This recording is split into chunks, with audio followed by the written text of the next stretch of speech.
What's happening, guys? Hopefully you had another good weekend. We've got a good scan today, lots of opportunity and a lot of range still in the market. Every single day, things are getting soaked up and continue higher, and each day that they head higher and higher and higher, they're a better potential short opportunity. Also, week opens on these breakout charts have been treating us really well. If you guys remember going over the wicks, when the daily charts get kind of bought up and bought up and bought up, a lot of times those are nice off of week opens or 9:45, 10 a.m. plus trend join versus VWAP. Those are paying out really, really nicely this past week, 2 weeks or so.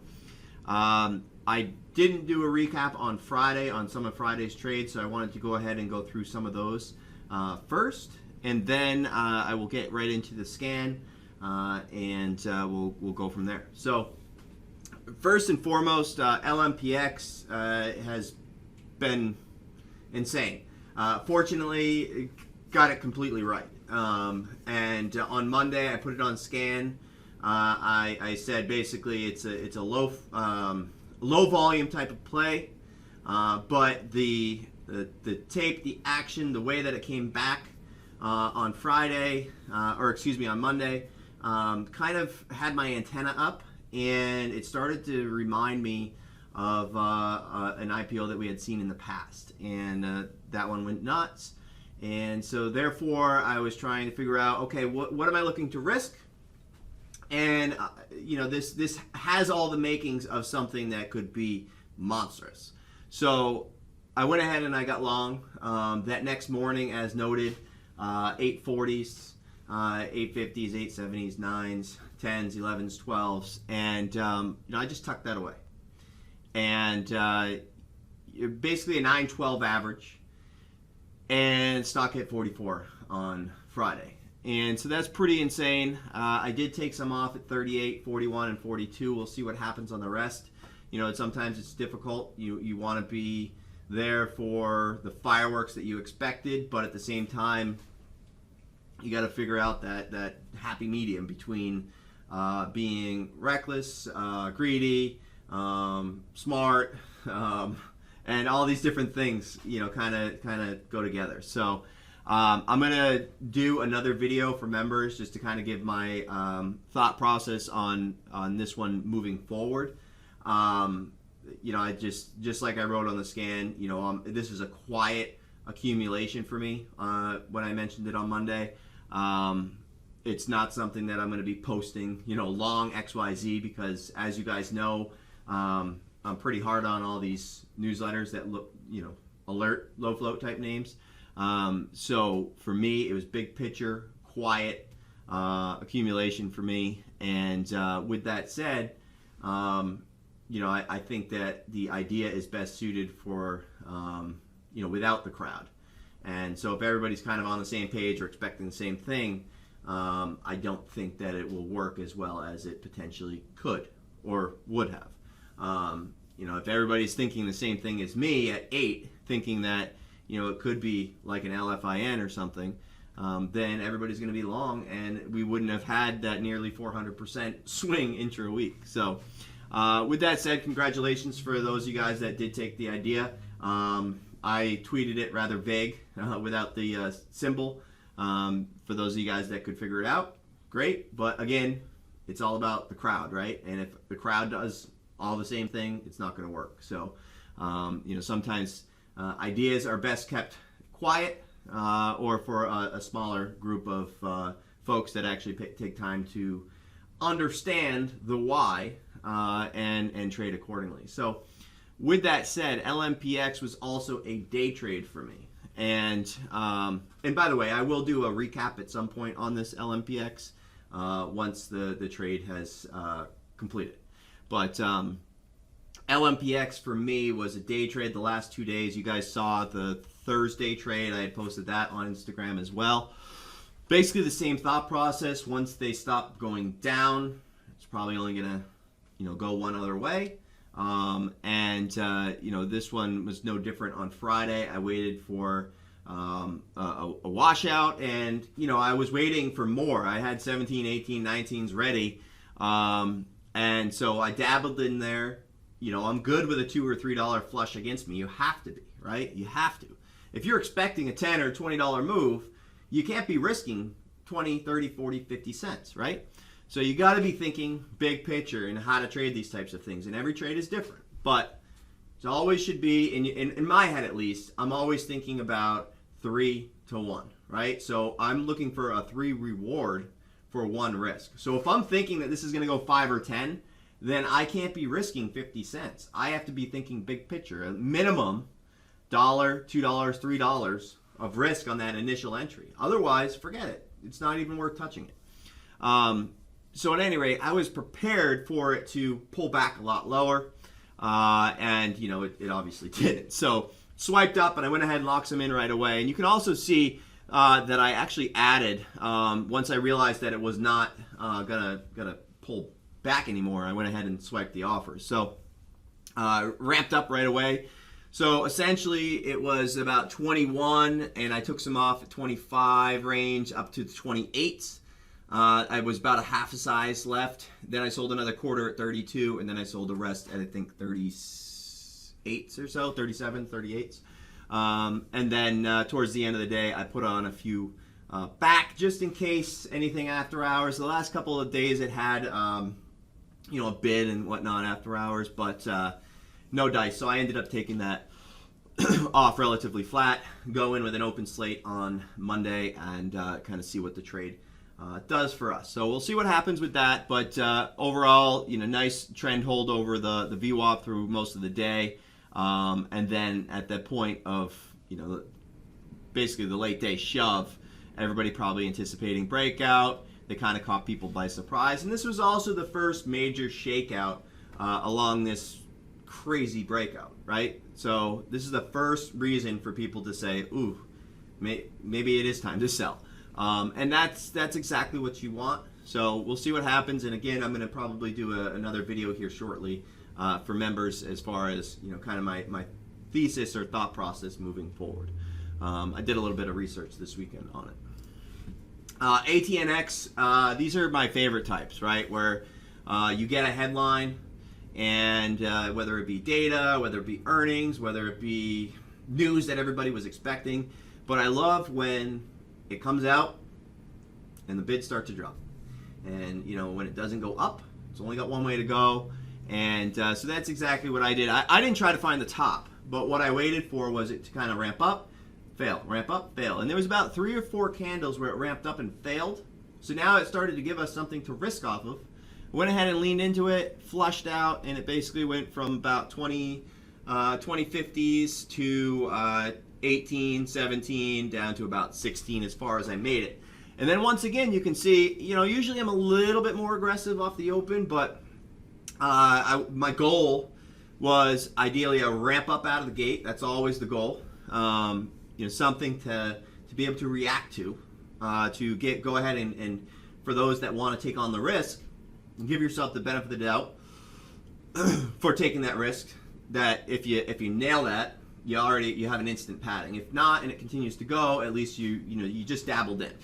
But I didn't participate in that. I was busy on LMPX and a few others, and so I waited for it to kind of fail, and then I started to let it kind of peak out a few times, and I used VWAP in my head as the guide to risk. It started to fade off. I added some more, and then at that point, just like I discussed, some of my hardest issues with trading these types is getting on that right side and then overstaying and not taking the flush. And so you go back and you look and you think about, okay, it came from 22, 21 down to about 1350s, like that. So should I be staying aggressive, or should I be maybe taking it off and then revisit if the trade sets up again? And that's exactly what I did. Obviously I did not revisit, but you can see failed versus VWAP, a perfect second entry over here. So if you draw a line across, you look left, draw a nice line across right there, and you'll see that that's kind of looking left to help you. Also use that as a guide for resistance, and not necessarily into the strength above VWAP, but after it cracks back under, you'll see it fails twice. So now you can risk towards that prior resistance level right on the top and let it work for you. So again, I didn't take that trade, but that's what I look for in situations like that. So very, very clean opportunity there, and hopefully we have more opportunity like this on Monday. Higher the better, and then potential unwind. I try not to get too biased on these because sometimes they do this big unwind and then the next day they're just like boop, right back up. So I'd love to unwind this thing, but if it does start to unwind and flushes out, I need to be on the cover side. We talked about this on CLVS, MYOV, and I forget the third one, but like I told you guys, it's kind of the part that I'm still working on, where sometimes I get just too aggressive. I'm up huge, scaling, I'm patient, and then it snaps right back, and it's like, damn, where did all my P&L go? So I was happy about locking into that, and not looking back, because I captured the meat of the move. LYV, this was a great one. This was Stapes in the room. He's just amazing with news, as well as T530. A lot of you guys see some of his tweets on Twitter and whatnot, but two of the best news guys in the business, obviously, and they're in the room. So they are just fantastic. So in a situation like this, I shorted basically at 68. I put on a little bit of a dabble just because I like to be there, and I always go over this with you guys, but it's a dabble. You want to get in there, you want to get a feel for how the stock is trading, and then it's going to allow you to make a better decision after. And so my goal in a situation like this, when I miss the initial move, is dabble, scale if I'm right, or ideal entry is into a ramp VWAP fail.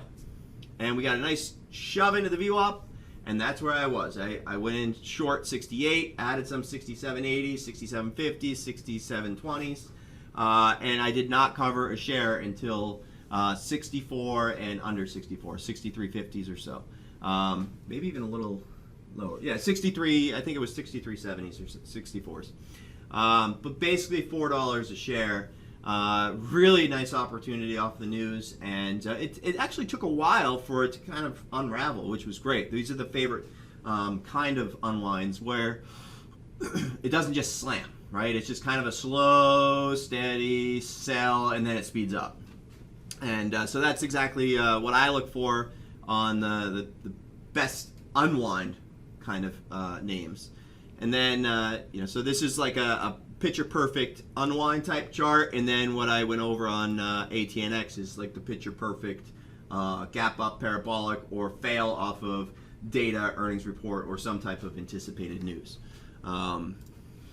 Then we had CTIC, not a big trade for me. I didn't size in or anything like that, but you can kind of see I wasn't trying to be a hero at the top. And I went ahead and kind of leaned versus the VWAP level, which I think everybody should have on their charts just to kind of give you a guide. Anytime that I'm shorting below VWAP, that's my immediate risk. So, I'm not emotionally attached if it touches VWAP, and that's the way that I think that people should size. But it started to kind of fade off. I covered some along the way. I covered some more, rescaled in, and then I was like, you know what? I'm just trading to trade at this point, so I'll move on. So I went ahead and locked in the rest. So that was some great opportunities. And then we had, let's see here, let me set this up so we can look at a couple other names. Those were just screenshots from Friday, just because it's Sunday now, so the arrows aren't on the charts. But another trade that I had was FTSV, and I don't think I have that one. Nope.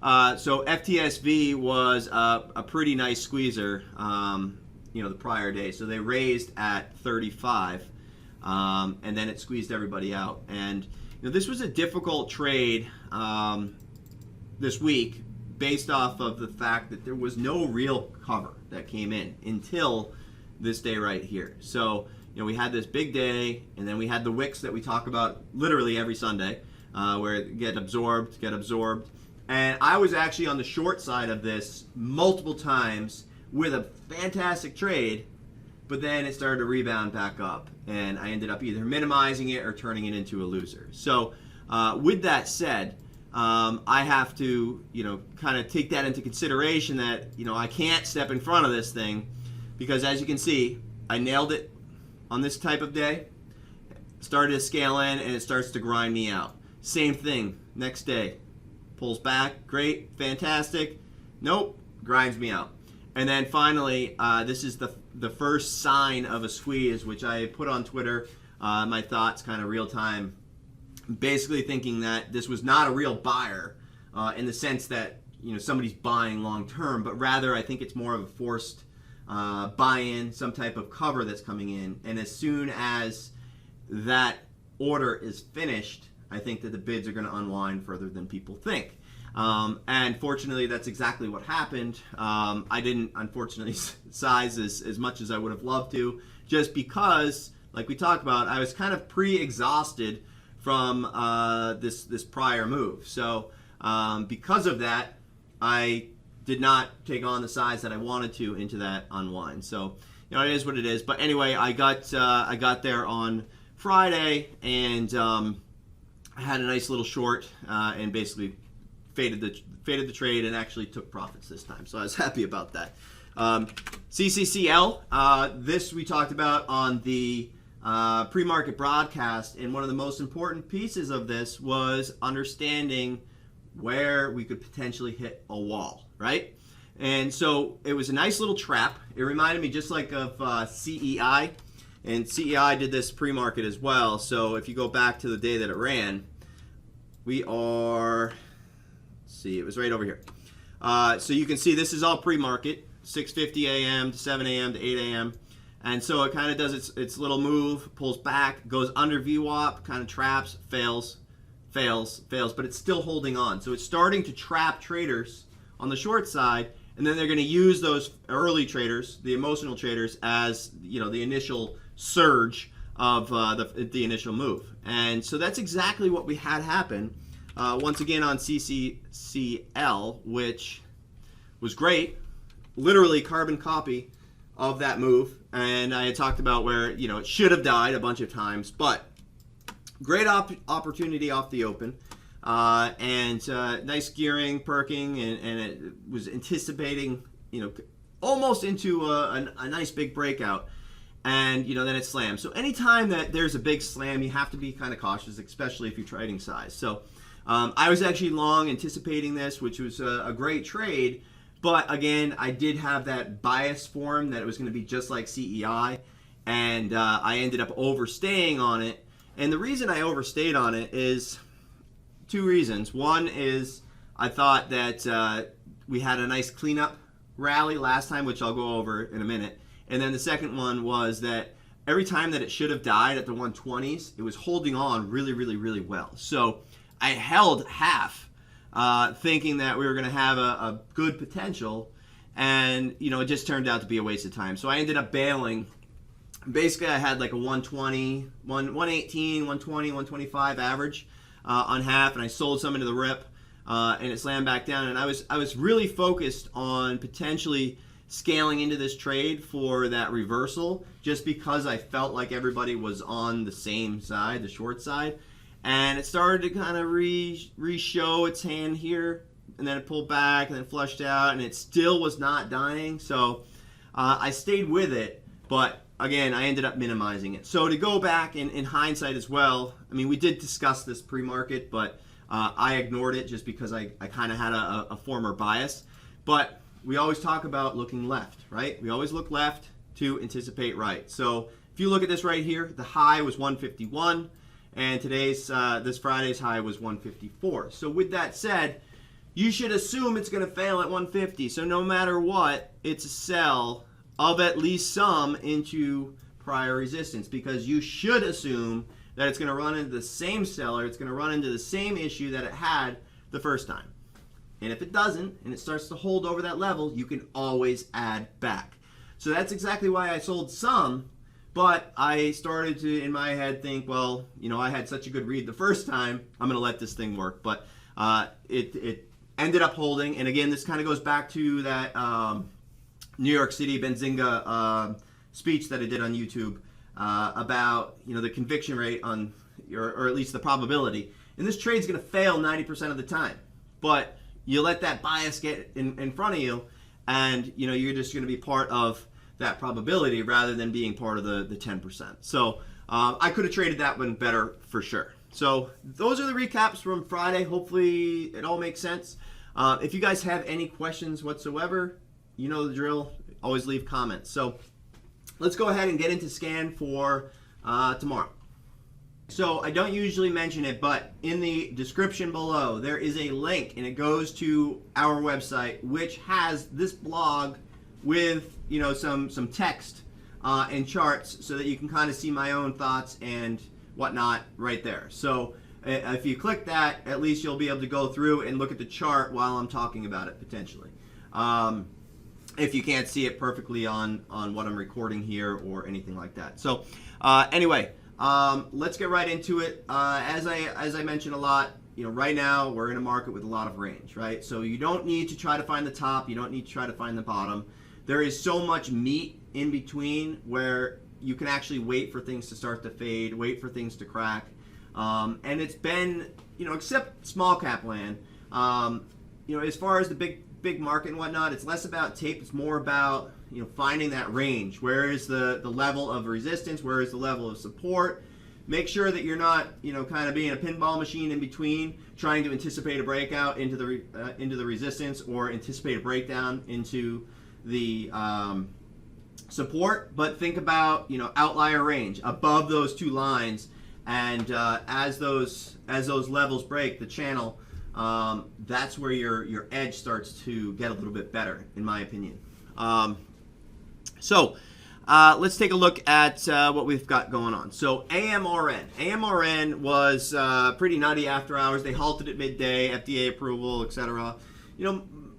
Anticipated. Everybody thought this. But it came out early, and nice little squeezer all the way up to 27 into the late hours of after hours. Almost into 8 p.m., 8 p.m. So gapped up, flushed out, and started to really take on a nice little squeeze. So typically this provides a really nice short opportunity off the gap or any parabolic. And what I do every single time is I nail it and I scale into that trade. And then it does this slow and steady grind back up to the highs and starts to take out new highs. So every time I have a really nice entry, really nice scale, I'm up decent, and then I just sit there twiddling my thumbs and I overstay. So my goal is to nail it and actually take the profits rather than overstay like I usually do. But be patient. There is a lot of longs on this name. And very strong shareholders and people that are just not going to sell. So it always goes higher than you think, and it's one of those cult type names. And granted, they're killing it. It's not a cult in the sense that it's at the lows, but it is one of those that just like SRPT shareholders and stuff. I mean, the people are never going to sell. So look for that opportunity, but don't estimate or overanalyze what could potentially happen. Just kind of try to get the meat of the move on once the trend starts to shift. NK has been a nice little breakout. I put this one on scan on, I think it was Wednesday. It was around 175, and I liked all week opens for breakouts. So we've had a nice little breakout here, nice little breakout here, and then once again, the wicks that we talk about. You want to look at the dips for that red to green play, and we had a really, really nice breakout on Friday. So basically, I'm going to be looking at 280s, 270s as sort of the guide. Hopefully it gaps down a little bit, maybe 10 cents, 15 cents, consolidates, and then ramps back 320, 350, something like that. Pretty nice reaction, pretty nice breakout. Very easily can continue, so just keep an eye on that. LMPX, I kind of dabbled into the thought process earlier on some of the recap, but it's going to be an interesting move to see how this holds. It's probably my best swing trade to date, or at least swing call anyway. I expected it, but also didn't expect it to work so perfectly. But this is the first point of any correction here late day Friday. So, we'll see. We'll see what happens. We need to see it consolidate. We need to see it hold trend. And if it does, then, other things are very much possible, which I'll go over in another video. But at this point, if you're new, you should probably avoid. But let's hope for some good opportunities here. It's trading 5 times the actual tradable float at the moment. So if the float shrinks a little bit more by Monday or Tuesday, then it turns into a very interesting opportunity or trade potential. So the fact that it's trading 5 million shares, normally you would expect it to trade 100,000, 200,000 or something like that max on a float like this. So it definitely will be interesting to see how it pans out. But again, I will offer some other additional thoughts for members after this video. FTSV, higher the better. This might start to go into that, low volume, choppy, 30, 40 cent type, ramp, back down, flush, back up. And so it might become untradeable, but I'm going to be looking for the outlier range, outlier day, outlier volume day to join it again. So whether or not that's Monday, whether it's Thursday, I don't know yet, but I want to stay familiar. We've got some nice base at 35. That was where they priced at. A lot of people usually defend that level. A lot of people think, I'm going to buy at 35 because it's not going to go under 35 because that's where they just raised. But then you get a situation like KRTX and, it ends up coming 20, 30 points in from where you raised. So I would not put a lot of faith in that 35 given the move. The daily chart, we've had a huge move. But given the market right now, given how things are ripping, it very easily could hold. So I am looking, though, for that short. Higher the better versus 36s versus Friday's VWAP.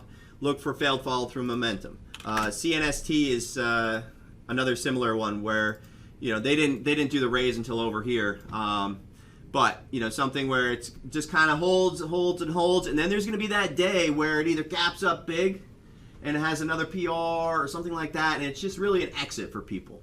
And so this is the potential on something like FTSV when it has that kind of range. So it's not necessarily a trade for tomorrow, although I probably would fade it if it stays heavy.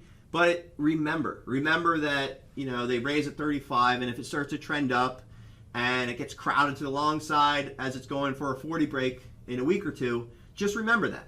And that's why I was able to capture CNST, if you guys recall that trade. And that was like 18 points or something like that, 20 points of downside. So being prepared, keeping it in your mind is what it's all about. BE, this one is taking a turn real quick, and it's right back at the daily resistance. So again, you look left to anticipate right. So nothing that I would chase a breakout on, but I want to be looking at week opens for potential red to green, just like we talked about on NK. So I'd be looking for it to kind of come back, maybe 10, 20 cents, and then ramp back up red to green. Nice little correction into the close. So that got out anybody that was, riding it into the weekend and like, nothing can bother me. I nailed it this week. And then they're like, crap, the bottom fell out. I'm going to sell some. They're out. And maybe some shorts hammered it. So now we have potential. We also have the 7 potential break. So you've got all this resistance. You've got a potential gap fill on the daily. And you've got the 7 break. We talk about in Tandem Trader an audience, having the best audience. And the biggest audience comes from when you have a whole number break, gap fill, breakout chart, news, all these different things coming together to really boost that breakout. So that is the potential here, and that's why I'm interested in it. I also think that shorts are a little bound up on it.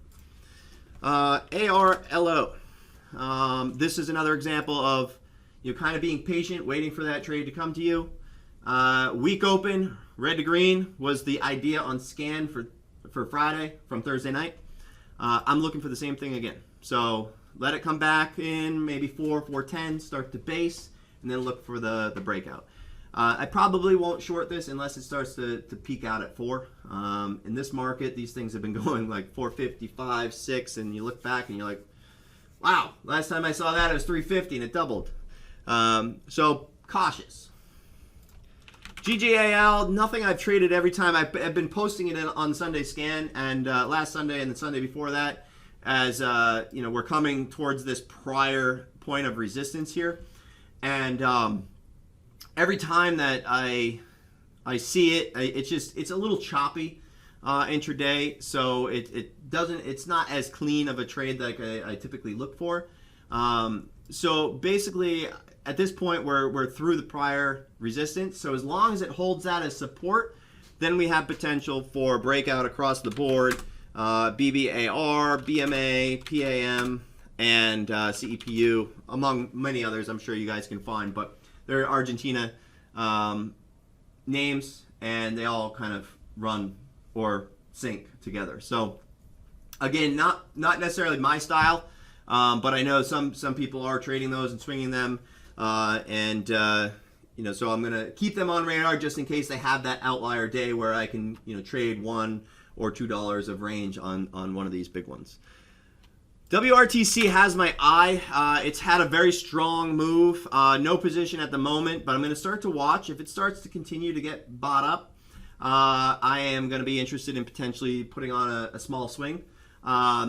Again, no position at this time. I'm going to do a little bit more research on Monday just to kind of find out what I'm up against, or if there's anything I need to know, in the next month or two whenever they're reporting earnings or whatever. So I forget what the news event was when it busted out that first day. Actually, I probably could find out. Remember, TradeHawk had posted it. He had a fabulous alert. Let's see. LAPD is testing Warp Technologies physical restraint device.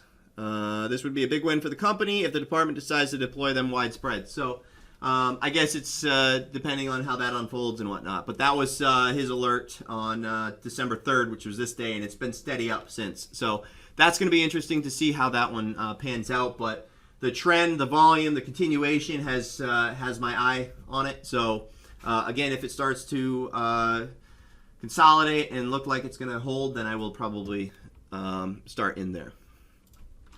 PTON, our little favorite little cycle that could.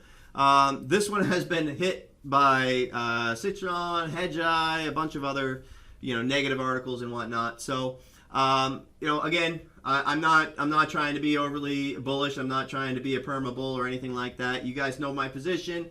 I was long mid-20s, as I said on many of these Sunday scans. I also have, I suggested last week as well, make sure you're paying yourself along the way. So I did pay myself some along the way because I wanted to buy a bunch of LMPX in the 8s and 9s. So that's one of the main reasons I took some more off.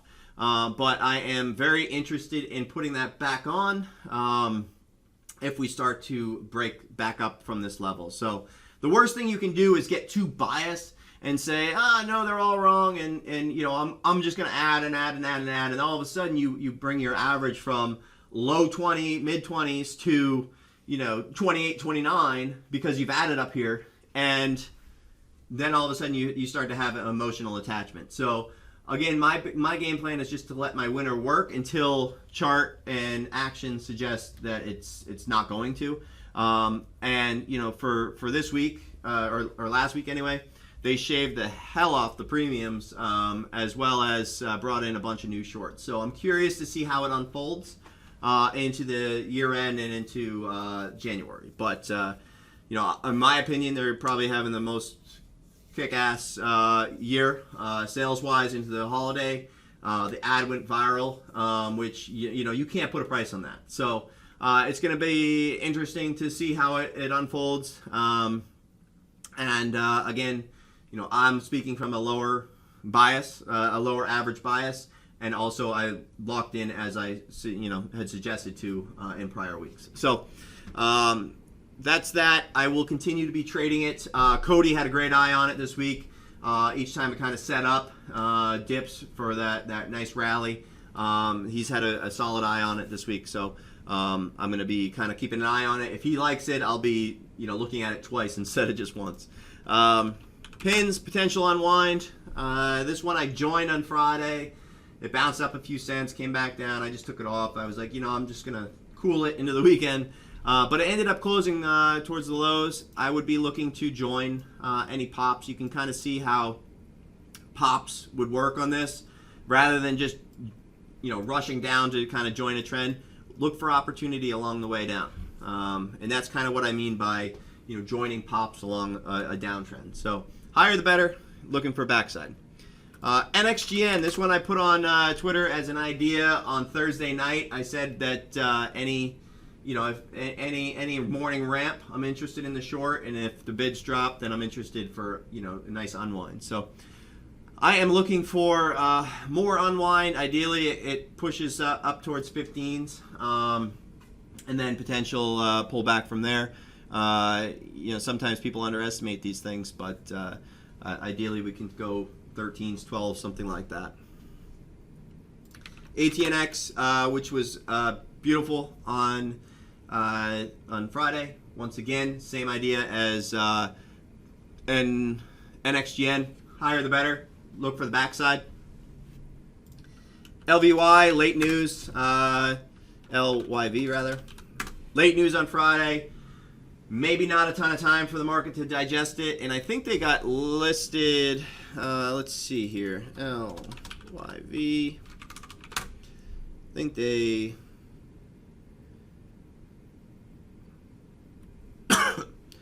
got up on an exchange. I forget.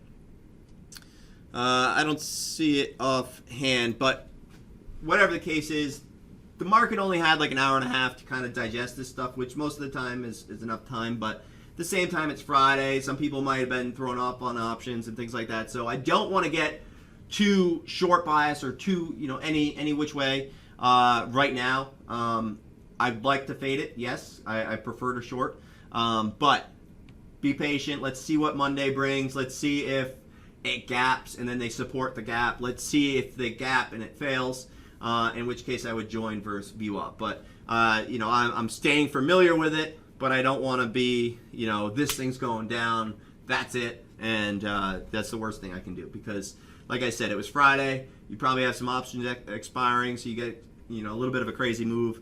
Once people kind of digest the news and the move, maybe some people come out and defend it. You might see it rally back. PLCE, I totally missed. This was a beautiful unwinder. This is my goal, where you can see this is the day that it had earnings, and then the next day it came back, right? So the goal that next day, which this was my goal, but I missed it. The goal is look left, and it flushed out, came back, looked left, tested that prior resistance, and then it just unwound the rest of the day. So again, I'm not always going to nail it, but what I'd be looking for again is ideally morning move, retest, maybe something off 55, 55.50s, and then unwind again. TGTX looks like it's up a little bit after hours, just some small prints and whatnot, but this one's been a nice little trend grinder lately. I want to keep an eye on it. Same thing with DERM. Again, same thing. It's been holding up way better than I would have anticipated, especially Friday. This almost looks like it's setting up to potentially go 1350 or 14s. I did short it on Friday. I joined the trend versus VWAP. That's what I would do. Otherwise, trend versus VWAP on the upside too. So again, I'm going in without a bias, but the idea is idea generation. The idea is to have all these different charts in your head so that when and if they hit your scans up here, breaking out, breaking down, you already know, and you can just get in or out. SPPI, same thing, potential more unwind. This was an unwind idea. Goal was to short the gap on Friday. Another one that I did miss but prepared for from scan on Thursday night. Once again, look left, anticipate right. You can see exactly that right here. So those are the goals or the ideas for this week ahead, Monday especially. Again, idea is to condense this to 2 or 3, maybe max of 4. Usually 2 or 3 from scan, usually 1 or 2 from pre-market action, or the opposite. 2 or 3 new names and then 1 or 2 from scan. But I find myself trading a lot of these ideas throughout the week because I'm prepared for them. So once again, guys, leave a comment. Your biggest takeaway from scan, anything and everything is great. I always like feedback. I always like to get a feel for what you guys' key takeaway is. And again, there's a link in the bottom that it will take you right to the scan, and you can see. I know you can't really see this on the screen, but it's got basically all my thoughts written out as well. So if I went over something too quick and you wanted to kind of go back and review it, you can also look at that. Last thing, Camille S. Check your comment on YouTube. I gave you an email to email, but we'll send some shirts your way. Thank you for leaving a little bit of feedback for last week's scan. As always, if you guys do that, everybody's going to win eventually at some point, probably. But the ones that I promised so far, they are finally in a package and are heading out. But we had a gala about a week and a half ago, and it literally took every single second that I was not doing IU or this video. So we were a little bit delayed on that. The person that won the month of chat, you're already all set. You were in the room, I think it was Arthur, last week. And last but not least, somebody in the room while I was making this video just had asked a question about kind of scaling in and whether or not you scale in, like you start with, let's just say hypothetically 50 shares and you're going to go to 200, and like how you progressively scale in. And the one thing I want to leave you with is kind of to think about, when you are scaling in. I'd rather be scaling into a winner, because if you think about it, if you're scaling into a loser, you're at max exposure with max size. So the only time you want to be max size or full size is when you're on the right side of the trade. So keep that in mind when you're using, some type of scale technique, and rather than, adding and then, oh crap, it went a lot higher, I'm going to add a bunch more. Think about the max exposure, max risk, max levels that you're at versus take a chill pill, relax, wait for it to pull back, wait for it to prove that your idea was actually right, and then scaling. And that's what I'm going to leave with today. If you guys have any questions, you know the drill. Use the comment section below, and look forward to seeing you guys in the room.